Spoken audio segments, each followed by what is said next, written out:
कल हम लोग देखे थे अविकारी शब्दों के भेद। पहला देखे क्रिया विशेषण, दूसरा है संबंध बोधक। तो आज हम लोग संबंध बोधक अव्यय का ही देखेंगे। अविकारी शब्द को क्या अव्यय भी कहा जाता है, इसलिए यहाँ पर संबंध बोधक अव्यय लिखा हुआ है। तो संबंध बोधक अव्यय क्या है? वे अविकारी शब्द जो संज्ञा और सर्वनाम शब्दों के साथ आकर उनका संबंध काल के अन्य शब्दों से दर्शाते हैं। मतलब संज्ञा और सर्वनाम के संबंध को बताता है, दूसरे शब्दों से क्या संबंध है ये बताता है, वो है संबंध बोधक अव्यय कहलाते हैं। हम लोग अभी यहाँ पर उदाहरण देखेंगे तो समझ जाएंगे ये परिभाषा में क्या कह रहा है। संबंध बोधक अव्यय, संबंध का मतलब ही है संबंध, दोनों का बीच में क्या संबंध, वो संबंध बोधक अव्यय। तो यहाँ पर देखेंगे एग्जाम्पल में, मोनू नल के पास खड़ा है। ये मोनू और नल दोनों का संबंध क्या है? के पास खड़ा है। मोनू नल के पास खड़ा है। दूसरा है पेड़ की डाली पर चिड़िया बैठी है।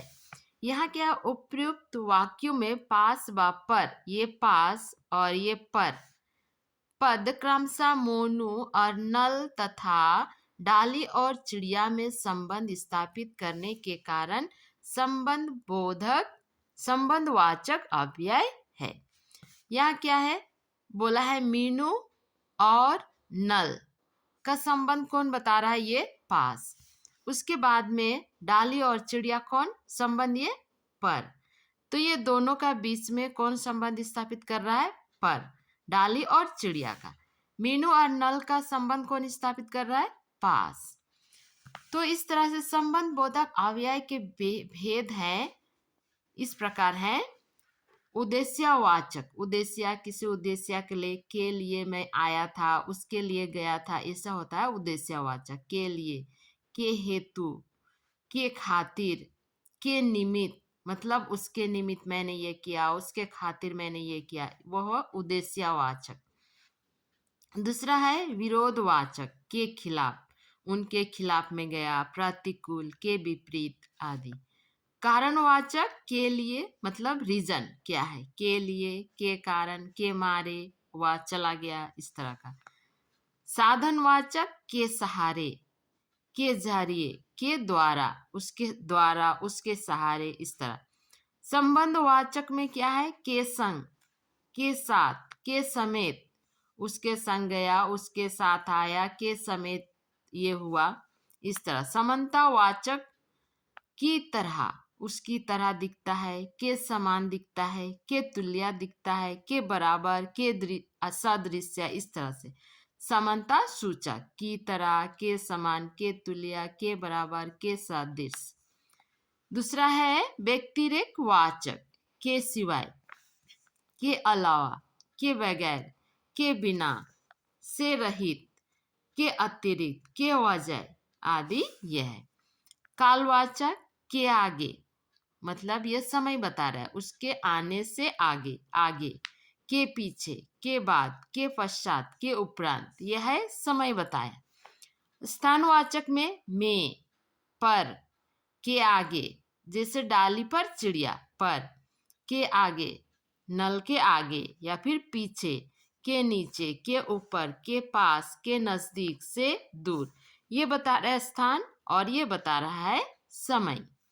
दूसरा है दिशावाचक, कौन सा दिशा में, इधर, उधर, की ओर, की तरफ, के पार, ये है।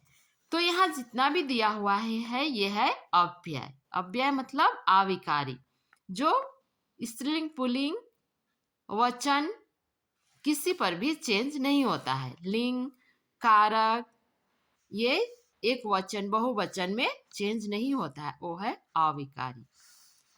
यहाँ पर है कुछ उदाहरण दिया हुआ है, कुछ संबंध बोधक प्रयोग सहित। क्या है यहाँ पर? जैसे है उसका मुंह चांद के समान है। के समान मतलब समानता पूर्वक में, मुंह और चांद का संबंध है, के समान। दूसरा है दिनेश रात भर सोता रहा। ये दिनेश रात भर क्या हो गया? काल, समय, कालवाचक हो गया, ये समय बता रहा है। तीसरा है सभी यात्री नाव सहित नदी में डूब गए। ये सहित कौन बताया? संबंध वाचक, संबंध वाचक में सहित। चौथा है मेरे घर के सामने, ये क्या बताया? स्थान बताया, जगह बताया। मेरे घर के सामने एक पेड़ है। उसके बाद है कहानी सुनने के पश्चात ये समय बताया, वह घर चला गया।